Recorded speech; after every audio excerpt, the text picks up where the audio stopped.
자, 에베소 이제 벌써 이제 3장으로 왔네요.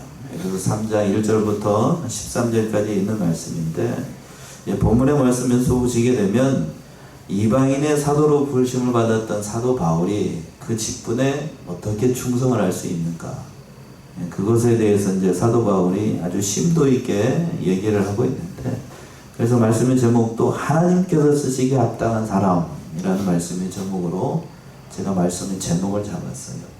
누가 쓰시기에 합당한 사람이라고요? 하나님이 쓰시기에 합당한 사람. 오늘 본문의 말씀에서 사도 바울은 이방인의 사도로 부르심을 받아서 그 사명을 어떻게 충성할 수 있었을까? 그것에 대해서 이제 얘기를 하고 있는 내용인데, 거기서 이제 물론 신학적인 배경과 하나님의 경륜과 그리스도의 비밀과 그런 것들에 대해서 얘기를 하고 있어요. 우리가 보통 흔히 그렇게 얘기를 하죠. 세상에서 사람은 많은데 뭐 할 사람이 없고 쓸만한 사람이 없고, 그렇게 얘기를 하잖아요. 장사꾼은 많은데 기업가는 드물고, 정상배는 많은데 진정을 백성을 사랑하는 정치인은 없고, 경찰관은 많은데 민중의 지팡이는 찾아보기가 힘든 이런 세상을 우리가 살아가고 있습니다. 오늘 본문의 말씀에서 그래서 사도 바울이 어떻게 하는 것이 하나님께서 쓰시기에 합당한 사람인지, 첫 번째는 1절과 7절에 있는 것처럼 그리스도의 비밀을 바로 깨달은 자가 되어야 된다고 얘기하고 있습니다. 뭐를 깨달아야 된다고요? 그리스도의 비밀을 깨달아야 된다. 1절부터 7절까지 큰 범위 안에서 그 얘기를 하고 있는데, 먼저 1절 한번 보세요. 1절. 이러함으로 그리스도 예수의 일로 너희 이방을 위하여 갇힌 자된 나 바울은, 이러므로 그리스도 예수의 일로 너희 이방을 위하여 갇힌 자된 나 바울은, 이러므로 앞에 말하고 연결되는 게 2장에 있는 말씀들하고, 이러므로 이러한 결과로 나는 지금 그리스도 예수의 일 때문에 어디에 갇혔다고요? 감옥에 갇혀 있는 자가 되었다고 합니다. 그래서 이 에베소서를 얘기를 할 때에 신학적으로 분류를 할 때 옥중서신이라고 얘기해요. 왜? 사도 바울이 로마의 감옥에서 이걸 기록을 했기 때문에. 즉 사도 바울이 3차 전도 여행을 마치고 예루살렘으로 돌아왔는데, 이때에 이방인 드리부모라고 하는 사람이 성전을 데리고 들어갔다가 그 죄목으로 체포돼 가지고 가이사랴에서 로마로 압송이 되고 미결세 신분으로 그 수감 생활을 하게 되는데, 그 로마의 감옥에서 바로 옥중서신, 지금 우리가 보고 있는 에베소서, 뒤에 가서 빌립보, 골로새, 빌레몬서를 기록을 하게 됐습니다. 근데 여기서 보게 되면 1절 보시게 되면 이러므로 누구의 일로? 내 일이 아니고 누구의 일로? 그리스도 예수의 일로. 근데 그 그리스도의 일이 나를 위한 게 아니고 누구를 위해서? 너희 이방을 위해서 바쳤다라고 되어 있습니다. 내 일이 아니고 예수 그리스도의 일 때문에, 그리고 나를 위해서가 아니고 누구를 위해서? 바로 너희를 위해서 감옥에 갇혔다. 보통 감옥에 갇힌 사람들을 보게 되면 누구 일 때문에 갇힌 거예요? 범죄자들이 보통 감옥에 갇히게 되는데 누구 일 때문에 그런 거예요? 자기가 지은 죄 때문에 감옥에 갇힌 경우들이 많은데, 대부분이죠. 대부분. 물론 억울하게 누명을 쓴 사람도 있습니다만, 오늘 본문에 나오고 있는 사도 바울은 누구 일 때문이라고 그랬어요? 그리스도 예수의 일 때문에. 그리고 또 누구를 위해서? 바로 너희 이방을 위해서 갇힌 신세가 되었다는 겁니다. 사도 바울을 보게 되면 억울할 수도 있습니다. 근데 억울하다는 말이 이제 오늘 본문의 말씀에서도 그렇지만 다 한마디도 등장을 하고 있지 않아요. 그러면서 1절 보게 되면 갇힌 자된 나 바울은 하고, 제가 가지고 있는 성경은 뒤에 점점점점이 있습니다. 여러분 성경은 어떻게 되어 있나요? 있어요? 없어요? 있지요. 그걸 가리켜서 거기에 많은 것이 포함이 되어 있다고 해요. 사도 바울의 그 얘기하지 못하는 그런 말들이 그 행간 안에, 그 점점점점 안에 무슨 말인가 하는 것을 다 얘기하고 싶죠. 사도 바울이 마치 살아 있다라고 하면 무슨 말을 하고 싶었을까? 제가 여러 가지로 생각을 해봤습니다만, 참 그것이 다 하나님의 뜻이었다, 하나님의 경륜이었다, 뭐 여러 가지로 얘기를 할 수 있겠습니다. 거기에 사도 바울의 마음이 담겨 있어요. 하는 말이 함축되어 있는 거죠. 자, 그래서 2절 보시게 되면 이것이 하나님의 은혜로 됐다라고 했는데 2절은 이렇게 표현하고 있어요. 2절 너희를 위하여 내게 주신 하나님의 그 은혜의 경륜을 너희가 들었을 터이라. 누구를 위해서? 너희를 위하여. 여기서 앞에서도 그랬어요. 너희 이방을 위하여. 또 2절에서 너희를 위하여 내게 주신 하나님의 그 은혜의 경륜을 너희가 들었을 터이라.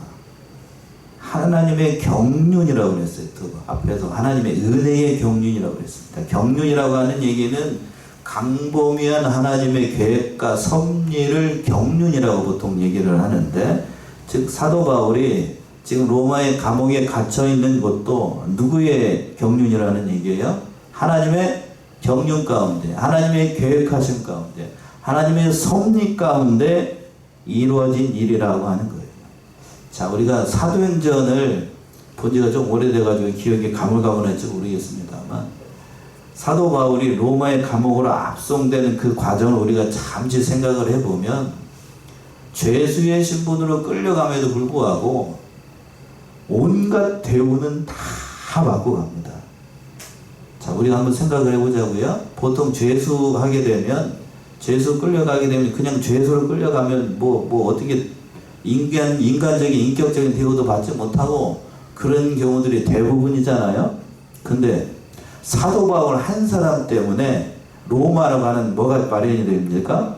배가 마련이 되고, 그 한 사람을 보기 위해서 로마의 백부장을 비롯해가지고 로마 군인들이 중무장을 하게 되고, 참, 그리고 또 그 배로 갔다가 사도행전에서 보시게 되면 그래요. 뭐를 만나게 되죠? 바다 한가운데에서 폭풍을 만나게 되고, 폭풍을 만났다가 거의 다 죽을 뻔했는데 한 사람도 죽지 않고 어디 섬에, 거기 지중해 한복판에 있는 그 섬에 정착을 하게 되고, 거기에서 또 사도 바울의 활약으로 말미암아 거기 있는 사람들 거기 다 살펴볼 수 없는, 시간 관계에서 얘기해 드릴 수는 없지만 그 과정 안에서 사도 바울이 누구의 사람이라는 걸 증명하게 되려면 하나님의 사람이라는 거예요.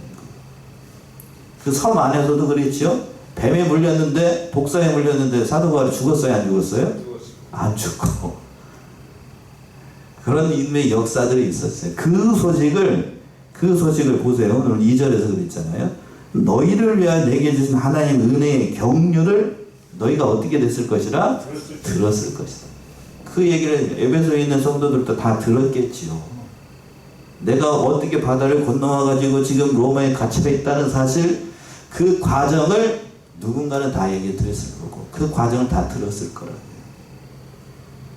사도 바울 한 사람 때문에 그 백성이 중무장을 하고, 로마의 군인들이 중무장하고 거의 거반 죽을 뻔했는데 하나님의 은혜 가운데 그들이 살아가게 되고, 아마 로마의 그 배 안에 있었던 그 로마의 군인들, 그리고 또 다른 죄수들도 물론 있었습니다만, 그 일을 경험했던 사람들은 사도 바울에 대해서 얘기를 안 할래야 안 할 수가 없게 됐던 거예요. 왜? 거기서 자기가 직접 뭐를 봤어요?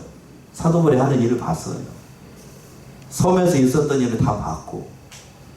그러니까 그것이 복음의 전파가 돼가지고 더 유익된 결과를 말씀으로 역사를 하게 됐던 거예요. 3절 이렇게 표현했습니다. 그래서 3절, 곧 계시로 내게 비밀을 알게 하신 것은 내가 이미 대강 기록함과 같으니. 예. 자, 오늘 본문의 말씀을 보시게 되면 비밀이라는 말이 여러 번 나오게 됩니다. 여러 번. 3절에서도 그 계시로 내게 뭐를 알게 하신? 비밀을 알게 하신 것. 보통 비밀이라고 하면 어떤 비밀을 얘기를 할 때, 집사람하고 비밀을 얘기를 하든지 친구 사이에 비밀을 얘기하든지, 다른 사람은 몰라야 되고 나하고 너만 알아야 되는 걸 비밀이라고 얘기하죠 보통. 근데 여기 본문의 말씀에서 비밀이라고 하는 그런 비밀이 아니고 복음을 얘기를 하는 거예요. 좀 더 정확히 얘기한다면 예수 그리스도를 얘기를 하는 거죠. 예수 그리스도의 비밀을 너희에게 알게 하신 것을 내가 이미 대강 너희에게 기록했다. 그러니까 사도 바울을 통하여서 복음의 역사가 어떻게 일어나고 예수 그리스도의 복음이 어떻게 전파되게 되는지 너희들이 대강 듣게 됐다는 얘기예요. 하나님께서 그러니까 하나님의 강권적인 역사로 사도 바울의 인생 가운데 개입을 하시게 되는데, 그 말씀이 사도행전 9장에 나오지요. 사도 바울은 이방인의 사도로 부름을 받았어요. 사도행전 9장을 한번 가보시면 사도행전 9장 15절에서부터 16절, 사도행전 9장 15절에서부터 16절. 주께서 가라사대 가라 이 사람은 내 이름을 이방인과 임금들과 이스라엘 자손들 앞에 전하기 위하여 택한 나의 그릇이라. 그가 내 이름을 위하여 해를 얼마나 받아야 할 것을 내가 그에게 보이라 하시니. 예. 왜 이 말씀을 하냐면 사도행전 9장 그 1절부터 그 위에까지 14절까지는 사도 바울이 그 예수 믿는 사람들을 잡아 죽이려고 다메섹 도당으로 말 타고 막 가고 있는 겁니다. 근데 오정쯤 돼가지고 부활하신 주님이 그 앞을 딱 가로막죠. 부활하신 주님을 딱 정면으로 봤으니 사도 바울은 뭐가 멀어버리고 눈이 멀어버립니다. 그래서 그 일이 있고 난 다음에 거기에서 이제 기도하고 있었던 그 아나니아라고 하는 그 선지자가 있었어요. 그 선지자를 불러가지고 너 저기 가가지고 사도 바울한테 안수기도 해줘라. 그래서 뭐를 뜨게 해라? 눈을 보게 하라 라고 했더니 그 선지자가 하는 말이 제가 잘못 들었나요? 사도 바울은 이 믿는 사람들을 핍박하고 이렇게 하는 사람인데 그렇게 해도 됩니까? 그랬더니 뭐라고 대답했더니 그 대답에 대해서, 그 물음에 대해서 우리 주님께서 대답하시는 게 사도행전 9장 15절에서부터 16절의 말씀입니다. 뭐라고 하셨냐면 다시 한번 보시면 주께서 가라사대 가라 이 사람은 내 이름을 이방인과 임금들과 이스라엘 자손들 앞에 전하기 위하여 택한 나의 무엇이라? 그릇이라. 괜히 가라고 한 게 아니고 사도 바울은 이 사람은 내가 택한 그릇이다. 내가 택한 그릇. 그러니까 너는 더 이상 얘기하지 말고, 그리고 네가 그 사람에게 전해주면 하나님께서 이미 예수 그리스도께서 그 깊은 기도 가운데 사도 바울이 앞으로 얼마나 많은 고난의 길, 주와 복음에서 충성하면서 어떻게 많은 고난의 길을 걸어갈 것인지를 이미 보여줬다는 거예요. 그 사실을 내가 대강 너에게 기록했다. 앞에서도 얘기를 했고 다른 복음을 통해서도 사도행전을 통해서 이미 알고 있다는 사실을 이렇게 얘기하고 있어요. 또 4절 보시면 4절 이것을 읽으면 그리스도의 비밀을 내가 깨달은 것을 너희가 알 수 있으리라. 자, 우리 4절 같이 합독해 보실까요? 4절 시작. 이것을 읽으면 그리스도의 비밀을 내가 깨달은 것을 너희가 알 수 있으리라. 이것을 읽으면, 자, 여기서 이것이라는 게 뭘 얘기를 할까요? 그 앞에서 얘기했던 3장, 이 좁은 의미로는 3장 1절에서부터 3절까지 있는 말씀일 거고, 넓은 의미로 얘기한다라고 에베소서의 말씀들이 있죠? 더 범위를 넓힌다라고 하면 하나님의 모든 성경의 말씀을 얘기하는 거예요. 그러니까 이 말은 즉슨 사도 바울이 기록했던 이 모든 하나님의 말씀을 읽으면 뭐를 깨닫는다라고 얘기하고 있어요? 그리스도의 비밀을 내가 깨달은 것을 너희가 알 수 있을 것이다. 이 한마디 한마디가 참 귀한 말씀인데 먼저 이것을 읽어야 된다고 그랬어요. 그러니까 좁은 의미로 얘기한다라고 하면 하나님의 비밀, 예수 그리스도의 비밀을 깨달으려고 하면 뭐를 읽어야 된다는 거예요? 성경을 읽어야 돼요. 성경을 읽어야 돼요. 여러분 성경 많이 읽으시나요? 예, 쉼없이 대답을 하시는군요. 뭘 깨달으려면 오늘 말씀 다른 거 얘기하지 말고 그리스도의 뭐를? 비밀을 알려면 뭐를 읽어야 된다고? 성경을 읽어야 돼. 그러니까 성경을 안 읽는다는 얘기는 뭐를 깨닫기 싫다는 거죠? 그리스도의 뭐를? 비밀을 깨닫기 싫은 거. 그러니까 여러분들이 아는 만큼 성경이 보인다라고 얘기했고 비밀을 깨닫고 싶으면 자꾸 뭐를 읽어야 돼? 성경을 읽어야 돼. 그러니까 오늘날 제가 어제 말씀을 준비하면서도 그 주석에 그렇게 많이들 달려있는데 오늘 이 말씀 속에서 분명히 제재를 하고 있다고 사도 바울도 다른 인간적인 방법이나 다른 인간적인 수단을 동원해서 하나님의 말씀을 깨닫게 하고 그리스도의 비밀을 깨닫는 게 아니고 뭐를 읽어야만? 성경을 읽어야만. 자, 저기 정읍에서도 그런 교회들이 있고 저도 이제 저기 중고청 수련회 할 때에 어느 교수님도 저기 했죠. 초청을 해가지고 이렇게 했습니다만 그건 하나의 이벤트. 저기로 얘기한다라고 하면 우리 먹는 음식으로 얘기한다라고 하면 특식이라고 얘기를 할 수 있어요. 특식. 그렇죠? 잔칫날 먹는 그런 음식 같은 거예요. 근데 맨날 365일을 잔칫날 먹는 그 음식처럼 먹으면 여러분 살 수 있을 것 같습니까? 예? 여러분 살 수 있을 것 같아요. 날마다 그 기름지고 그냥 범벅이 되어 있는 날마다 그냥 아침에도 먹고 점심에도 먹고 저녁에도 먹어봐. 살 수 있을 것 같아요? 못 삽니다. 그냥 엄마가 해준 된장국에다가 밥 말아 먹는 게 건강을 위해서는 제일 좋아요. 그치요? 재미는 없어도 맛은 없어도 거기에 뭐가 담겨 있으니? 엄마의 사랑이 담겨 있으니. 오늘날에도 마찬가지예요. 그리스도의 비밀을 깨달으려고 하면 다른 게 중요한 게 아니고 뭐를 읽어야 된다고요? 성경을 읽어야 돼요. 그 얘기를 지금 하고 있는 또 중요한 표현이 나오는데 내가 깨달은 것을 너희가 어떻게 할 수 있다? 알 수 있다. 사도 바울이 깨달은 진리를 성경을 읽어야만 너희가 알 수 있다고요. 그 성경 안에 다 답이 있는 거예요. 성경 안에. 하고 싶은 얘기가 많은데 진도를 나가야 되니까 5절 봅시다. 5절. 이제 그의 거룩한 사도들과 선지자들에게 성령으로 나타내신 것 같이 다른 세대에서는 사람의 아들들에게 알게 하지 아니하셨으니 예, 이제 그의 거룩한 사도들과 선지자들에게 성령으로 나타나신 것 같이. 이 말씀 어려운 말이 아니고 하나님께서 신구약 성경을 기록을 할 때에 사도들과 선지자들에게 이미 말씀을 하셔서 성령의 감동으로 뭘 기록을 했죠? 성경을 기록을 했어요. 그렇게 기록을 하도록 역사를 하셨다고. 그런데 그 하반절에서 보시면 다른 세대에서는 사람의 아들들에게 알게 하지 아니하였다. 이거는 범위를 좁힌다라고 하면 구약시대를 얘기를 하는 거고 범위를 넓힌다라고 하면 오늘날 우리 세대를 포함하는 거예요. 즉 앞에서 그랬어요. 거룩한 사도들과 선지자들에게는 성령의 감동을 통해서 뭐를 기록하게 했고 성경을 기록하게 했지만 다른 세대의 사람들에게는 그렇게 역사하시지 않았다는 얘기예요. 뭔 얘기인지 아시겠어요? 그러니까 성경 66권이 기록되어 있는 이상 다른 복음은 있을 수 있다 없다? 없다는 얘기예요. 이거 표준 계시가 완성이 되고 종결이 됐다라고 얘기를 하는데 오늘날에도 그러면 조금 범위를 넓힌다라고 하면 구약시대에 얘기했던 것처럼 꿈이나 환상이나 이상 가운데 하나님의 역사를 하신다 안 하신다? 제가 이미 답을 얘기를 했잖아요. 표준 계시가 어떻게 됐다고? 종결이 됐으니 구약시대에 있었던 그러한 믿음의 역사가 오늘날에는 역사하시지 않아요. 그러니까 목사님 제가 어제 꿈을 꿨는데요. 누가 나와가지고 이렇게 얘기를 해요. 그러면 그건 무슨 꿈이라고? 개꿈이요. 그건 개꿈. 하나님의 뜻은 그렇게 역사하시지 않고 뭘로 말씀하셨다고? 이미 성경을 통해서. 그 꿈을 꿔가지고 영 속이 시원치 않다 그러면 성경을 읽으라고.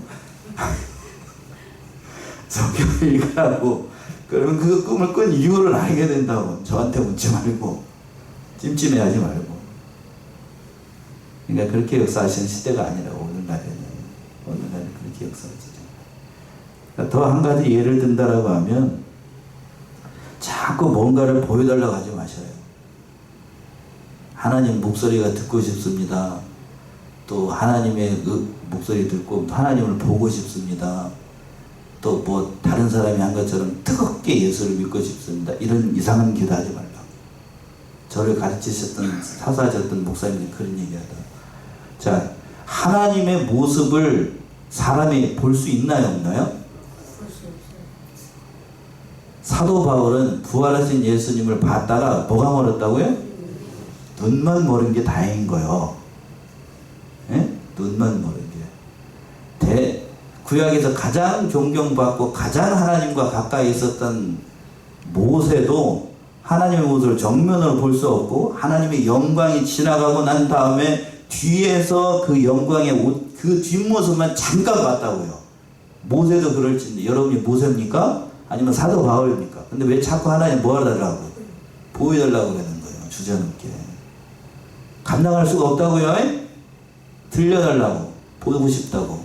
자꾸 그렇게 하지 말라. 이미 보고 싶고 듣고 싶으면 뭘 읽으라고? 이미 기록되어 있잖아요. 이미. 거기에서 지나가게 하는 건 다 그건 마귀였어요. 한 가지만 더 말씀드리면, 전에 어느 교회에서 그런 얘기 했어요. 어느 목사님이 부부 내외가 앞에서 이제 목사님이 저기 하는데 자꾸 그 남편분이 뭘 보여달라고 그러고 자꾸 그렇게 기도를 하더래요. 그래서 한번 불러가지고 목사님이 주의를 줬대. 그런 기도 하지 말라고. 그랬더니 자기도 뜨겁게 예수 믿고 싶다고 그러면서 자꾸 그렇게 기도를 하더래요. 언제쯤 돼가지고 하나님이 진짜로 보여주셨어. 제가 하나님이 보여줬다라고 얘기를 했는데, 감히 얘기를 했는데, 그거 하나님이 보여준 게 아닙니다. 다부터 얘기하면. 그래서 그거 하지 마세요. 죽는 거 하지 마세요. 그랬다가 그걸 따라갔어. 그래서 그 사람이 믿음 생활 잘했을까요? 잘했을 것 같습니까? 아니, 잘못했어. 얘기가 나온 김에 다 얘기를 하는 거예요. 오늘날에는 그렇게 역사하는 시대가 아니고, 뭐를 통해서? 말씀을 통해서.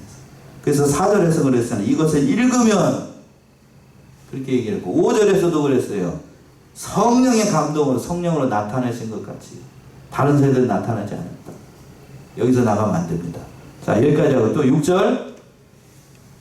이는 이방인들이 복음으로 말미암아 그리스도 예수 안에서 함께 후사가 되고 함께 지체가 되고 함께 약속에 참여하는 자가 됩니다. 이는 이방인들이 복음으로 말미암아, 예수 그리스도의 복음으로 말미암아 그리스도 예수 안에서 함께 뭐가 되고 후사가 되고. 자, 개정판 성경 뭐라고 되어 있어요? 상속자, 하늘나라의 상속자가 되고 함께 지체가 되고 함께 약속에 참여한 자. 전에는 구약에 있는 그 이스라엘 백성들만 그렇게 된 줄로 알았는데, 이제는 이방인들이 복음을 믿음으로 말미암아. 저와 여러분도 이방이잖아요. 예수 그리스도를 믿어서 예수님과 같이 함께 하나님의 나라를 상속받는 그러한 고귀한 신분이 됐다는 얘기입니다. 그러한 일꾼으로 지금 사도 바울을 부르신 거예요. 7절 보시면, 이 복음을 위하여 그의 능력이 역사하시는 대로 내게 주신 하나님의 은혜의 선물을 따라 내가 일꾼이 되었노라. 맨 하반절에서 그렇습니다. 내게 주신 하나님의 은혜의 선물을 따라 내가 누가 되었다? 일꾼이 되었다. 즉 6절까지 얘기하고 있는 그리스도의 그 비밀을 이방인들에게 전하기 위해서 하나님의 은혜 가운데 내가 일꾼으로 부름을 받았다는 거예요. 그러니까 그 부르심을 부르신 예수 그리스도의 비밀을 잘 깨닫는 자가 하나님의 일꾼으로서 모든 사명을 잘 깨닫는다. 그러니까 그 그리스도의 복음을 깨달으려고 하면 거듭 얘기하지만 뭐를 많이 읽어야 된다고? 성경을 읽어야 된다. 두 번째는 어떤 자가 하나님께서 쓰기에 합당한가 하면 자기를 부인하고 겸손한 자가 되어야 된다고 얘기하고 있어요. 8절부터 11절까지 말씀인데 8절 보시면, 모든 성도 중에 지극히 작은 자보다 더 작은 나에게 이 은혜를 주신 것은 측량할 수 없는 그리스도의 풍성을 이방인에게 전하게 하시고. 사도 바울의 그 겸손한 신앙, 자기를 부인하는 오직 예수만 나타내고자 하는 마음이 여기서도 잘 나타나죠. 모든 성도 중에 지극히 작은 자보다 더 큰 자, 작은 나에게. 참 이렇게 표현하기 참 쉽지 않은데, 목사님들이 보통 능력이 있거나 좀 배우거나 뭔가 학위가 있거나 다른 사람보다 조금만 잘난 게 있으면 이렇게 얘기 안 해요. 뭐가 나오기가 쉽죠? 교만이 나오기가 쉽고, 목사님이라고 얘기를 하니까 전 그런 것 같다. 성도들 가운데 조금만 뭐가 다른 사람보다 잘난 게 있어봐. 자기가 그걸 자랑하려고 어떻게 하면 내세우려고 예를 많이 씁니다. 근데 사도 바울이 얘기하는 모습 보게 되면 그런 게 전혀 나타나지 않아요. 물론 부활하신 주님을 만나고 난 다음 얘기예요. 만나기 전에 어떤 사람이었는데 아주 기고만장하고 자기를 위해서 사는 사람이었고, 자기가 얘기하는 대로 죄인 중에 괴수의 삶을 살았던 게 사도 바울이었어요. 근데 지금은 예수님을 만나고 났는데 완전히 180도로 달라진 그러한 인생을 살아가고 있어요. 그래서 이렇게 부르신 이유가 뭔가 하면 8절 하반절에서 그랬죠. 이 은혜를 주신 것은 측량할 수 없는 그리스도의 풍성을 누구에게 전하도록 하기 위해서? 이방에게 전하도록 하기 위해서. 하나님께서 주니까 사도 바울은 자기의 정체성에 대해서 정확히 깨달은 거예요. 나는 아무것도 아닌 존재인데 예수 그리스도의 풍성한 은혜로 말미암아 그 풍성하신 예수 그리스도의 은혜를 이방인들이 전하는 사도로 내가 부르심을 받았다. 자기 자신에 대해서 정확하게 깨달았던 거예요. 또 9절 보시면 영원부터 만물을 창조하신 하나님 속에 감추었던 비밀의 경륜이 어떠한 것을 드러내게 하려 하심이라. 예, 영원부터 만물을 창조한 하나님 속에 감추었던 비밀의 경륜이 어떠한 것을 드러내게 하려 하십니다. 영원부터 감춰져 있었는데 그것이 이제는 예전엔 가려져 있었어요. 예수 그리스도 안에 하나님의 은혜 가운데 가려져 있습니다. 그런데 이제 이 세상에 누가 오심으로? 예수님이 오심으로 이제 이방인에게도 예수를 믿으면 누구의 백성이 된다? 이미 다 얘기했습니다. 하나님의 백성이 된다는 사실이 다 열려지게 됐어요. 이걸 계시라고 얘기했는데 다 열려졌어. 그걸 전하는, 드러내는 하나님의 종으로 부름을 받았다는 거예요. 그걸 감사하고 있어요. 또 10절 보시면 이는 이게 교회로 말미암아 하늘에서 정사와 권세들에게 하나님의 각종 지혜를 알게 하려 하심이니 11절까지요. 곧 영원부터 우리 주 그리스도 예수 안에서 예정하신 뜻대로 하신 것이라. 예. 이는 이제 교회로 말미암아 하늘에서 정사와 권세들에게 하나님의 각종 지혜를 알게 하려 하심이니. 자, 이 표현도 참 중요해요. 이제 어디로 말미암아? 교회로 말미암아. 교회. 지금 우리가 어디 안에 앉아 계시죠? 성전 안에 앉아 계시죠? 이 교회라고 하는 거는 물론 보이는 건물로서의 그 교회를 얘기하는 게 아니고 거룩한 무리들이 모인 그 보이지 않는 그 교회를 얘기를 하는 거예요. 여러분 한 사람 한 사람이 다 뭐가 되는 거죠? 성전이고 교회죠. 그 교회로 말미암아 하나님께서 하늘의 정사와 권세들에게 하나님의 각종 지혜를 어떻게 하신다고요? 알게 하시죠. 그러니까 이 교회가 얼마나 위대한 곳인가. 그리고 여러분 한 사람 한 사람이 교회라고 그랬으니까 여러분 한 사람 한 사람이 얼마나 귀하고 값진 존재인지를 이렇게 표현을 한 거예요. 하나님께서 하나님의 비밀의 경륜 예수 그리스도의 복음을 어디로 전하시냐면 교회를 통하여서. 범위를 아주 좁히면 여러분 한 사람 한 사람의 인생을 통하여서 예수 그리스도의 복음이 어떠한지를 보여주시는 거예요. 가끔 그렇게 얘기합니다. 나이가 늙어가지고 이제 속이 다 됐는가비요. 속이 여러분이 육신적으로는 다 됐어도 주님 앞에 갈 날이 멀지 않았으니까 소망이 있는 거예요, 없는 거예요? 있는 거예요, 있는 거. 육신적으로는 연약해지고 저도 이제 조금만 이제 책을 보게 되면 굉장히 눈이 좋거든요. 양쪽 다 2.0에서 1.5 그렇게 되는데 그러다 보니까 노안이 오니까 책을 이렇게 1시간 정도 보잖아요. 글씨가 이렇게 자기들끼리 이렇게 인수분해가 돼. 막. 인수분해가 돼. 그러니까 얼마나 저기 신경질이 나는지 그러면서 그럽니다. 제가 이 눈이 글씨가 잘 안 보이게 되면 막 짜증이 나거든요. 그걸 보여주시는 것 같아요. 제 속에는 뭐? 이 짜증과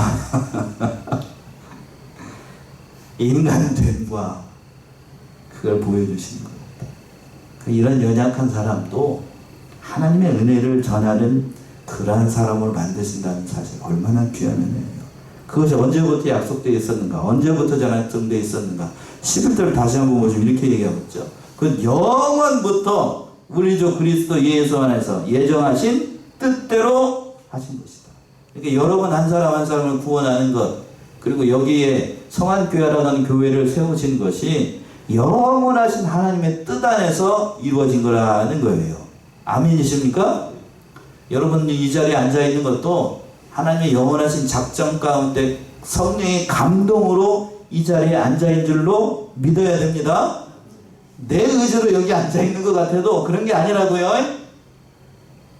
하나님이 역사하심을 통해서 그걸 전하는 자로 하나님께서 겸손한 자로 자기를 부인하는 자에게 하나님께서 합당한 일을 하도록 역사하신다고 사도 바울은 두 번째로 얘기를 하고 있고, 마지막으로 세 번째 12절과 13절에서 고난 가운데에서도 잘 참고 인내하는 자가 하나님의 일에 쓰기 합당한 자라고 얘기하고 있어요. 성도들이 가장 어떤 의미에서 본다라고 하면 싫어하는 말씀이라고 할 수도 있고, 근데 성경은 늘 이게 얘기를 하고 있어요. 12절 먼저 보시면 12절. 그러므로 너희에게 구하노니 너희를 위한 나의 여러 환난에 대하여 12절. 우리가 그 안에서 그를 믿음으로 말미암아 담대함과 하나님께 당당히 나아감을 얻느니라. 13절까지요. 그러므로 너희에게 구하노니 너희를 위한 나의 여러 환난에 대하여 낙심치 말라. 이는 너희의 영광이니라. 예, 12절 먼저 보시면 되겠습니다. 우리가 그 안에서 그를 믿음으로 말미암아 뭐를 얻는다고요? 담대함과 하나님께 어떻게 나아가? 당당히 나아감을 얻습니다. 예수 그리스도를 믿었기 때문에 죄가 사해졌어요. 죄가 사해졌으니까 하나님과 막힌 게 없습니다. 화목이 됐다라고 신학적으로 얘기를 하는데, 더 이상 하나님 앞에 나아갈 때 죄 때문에 두려워할 이유도 없고, 죄가 사해졌는지 어쨌는지 쭈뼛할 필요도 없고, 오늘 본문의 말씀 그대로 얘기한다라면 하나님 앞에 나아갈 때 담대함이 사해되고, 또 하나님 앞에 어떻게 나아갈 수 있다고요? 당당히 나아갈 수 있어요. 이걸 신학적으로 얘기를 할 때에는 좀 언어적인 얘기를 한다라고 하면 뻔뻔하게 나아갈 수 있어요. 좀 더 과격하게 표현하면 얼굴에 뭐를 깔고 철판을 깔고 하나님 앞에 나아갈 수 있어요. 누구를 믿었기 때문에? 예수를 믿었어요. 예수님이 십자가에서 우리의 죄를, 나의 죄를 어떻게 했기 때문에 다 사하시고 도만하시기 때문에 나에게는 뭐가 없어요? 이제? 죄가 없어요. 죄가 없으니 하나님 앞에 당당하게 나아갈 수 있더라고요. 왜 이렇게 뻔뻔하냐? 의미가 그렇다니까. 당당함이나 담대함이라고 하는 것은 뻔뻔함이라고. 뻔뻔함. 감히 얼굴을 들 수 없는 자가 하나님 앞에 얼굴을 감히 들게 되는 것이 예수 그리스도의 보혈의 능력이라고요. 그러니까 여러분 엄밀한 의미에서 얘기한다라고 하면 아주 뻔뻔하게 누구에게 나아갈 수 있다고. 이제 누구에게 나아가? 예수 믿음으로 하나님께 나아가요. 그러니까 뻔뻔해요. 가끔 집사람이 그렇게 얘기하는데 뭐가 그렇게 뻔뻔하게 그렇게 하냐고. 예수를 믿으면 여러분 한 사람 한 사람 하나님 앞에서 다 어떻게 되나 신학적으로 표현할 때에 뻔뻔해지는 거예요. 왜? 죄가 어떻게 됐으니까요? 사해졌어요. 그 일 때문에 우리가 고난을 받아야 되죠. 13절 마지막 말씀이 그 말씀인데 13절 보시면 다시 한번 읽어보세요. 다시 한번 더요. 그러므로 너희에게 구하노니 너희를 위한 나의 여러 환난에 대하여 낙심치 말라. 이는 너희의 영광이니라. 문 집사님만 읽지 말고 우리 13절 마지막 절이니까요. 우리 같이 합독합시다. 정성을 들여서 또박또박 같이 읽어보세요. 시작. 그러므로 너희에게 구하노니 너희를 위한 나의 여러 환난에 대하여 낙심치 말라. 이는 너희의 영광이니라. 예. 사도 바울은 요약한다라고 하면 자기가 당하고 있는 환난이 너희에게 뭐가 된다고 얘기하고 있는 거예요? 영광이라고 얘기하고 있어요. 이방인의 사도로 부르심을 받아서 주와 복음에서 충성하면서 당하는 모든 십자가와 고난들이 자신에게는 뭐가 된다는 거예요? 영광이고, 그것이 너희에게도 뭐가 된다고요? 영광이라는 거예요. 그럼 이걸 의미를 확대한다라고 하면 여러분들 예수 믿기 때문에 당하는 어려움들이 여러분들에게 영광이 되나요? 입으로는 아멘이 되는데 인격적으로는 아멘이 됩니까? 나에게 예수 믿기 때문에 고난이 다가오고 십자가가 다가오고 사도 바울이 겪었던 그런 고난이 찾아온다라고 하면 아멘이라고 얘기할 사람이 그렇게 많지 않은 것 같아요. 제가 목회한 지 얼마 안 됐습니다만 성도들의 그 모든 것을 보게 되면 복받기를 원하지 고난받기 좋아하는 사람은 제가 눈뜨고 찾아본 일이 없어. 솔직히 얘기해보세요. 고난받기를 좋아해요? 복받기를 좋아해요? 근데 사도 바울은 정신이 나갔는가? 본문의 말씀 그 얘기예요. 나의 여러 환난에 대해서 뭘 하지 말라? 낙심하지 말라. 내가 지금 감옥에 갇혀 있다고? 그것 때문에 너희가 낙심하냐? 그 낙심할 일 아니라. 이것이 너희에게 뭐라고요? 영광으로 돌아온다. 사도 베드로는 또 이렇게 얘기해요. 상고되면 더 찾아오는 말씀 마칠게요. 베드로전서 4장 12절에서부터 14절. 베드로전서 4장 12절에서 14절.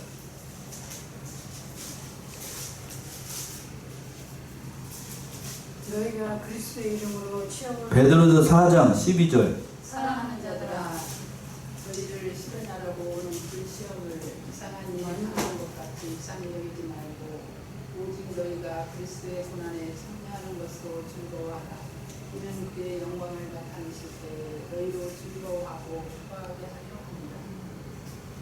14절까지. 너희가 그리스도의 이름으로 욕을 받으면 복 있는 자로다. 영광의 영, 곧 하나님의 영이 너희 위에 계시니라. 예, 참 귀한 말씀이에요. 아멘은 되는데 내 인격 안에서 이걸 아멘을 하려고 하면 많은 것을 감내를 해야 되니까 쉽지 않아요. 다시 한번 볼까요? 사랑하는 자들아, 너희를 시련하려고 오는 불시험을 어떠한 일로? 이상한 일 당한 것 같이 뭐 하지 말라? 이상히 여기지 말라. 그러면서 뭐라고 한다면 오직 너희가 그리스도의 고난에 참여한 것으로 즐거워하라. 슬퍼하라? 아니죠. 즐거워하라. 이는 그의 영광이 나타나실 때 너희로 뭐하고? 즐거워하고 기뻐하게 하려 합니다. 그러면서 너희가 그리스도의 이름으로 욕을 받으면 욕먹어야 복 받는 거라고요. 예수 믿기 때문에. 영광 받으면 그게 복 받은 인생은 아니라는 겁니다. 지상교회 성도들, 우리가 지상교회잖아요. 지상교회 성도들은 환난과 핍박과 어려움을 통해서 성장을 합니다. 고난이 있어야 사람이 만들어지고, 저로 얘기한다라고 하면 눈이 점점 어떻게 되죠? 글씨가 잘 안 보이고 노안이 점점 심해져야 자신의 본 모습을 깨닫게 되고 성숙해집니다. 그리스도 복음도 마찬가지예요. 사도 바울이 그걸 깨달아서 오늘 에베소 교회 성도들에게, 오늘 사랑하는 성안의 성도들에게 그 얘기를 하고 있어요. 그러니까 이 고난 때문에 어려움 당한다, 좌절하거나 낙심하지 말고 그것이 나에게 뭐가 된다? 영광이 된다는 사실을 깨달아서 하나님께서 쓰시기에 합당한 그런 사람들이 다 되어서 그 모든 일들을 통해서 하나님 앞에 온전한 충성을 다하는 사랑하시는 성안의 성도님들 모두가 되시기 바랍니다. 기도하겠습니다.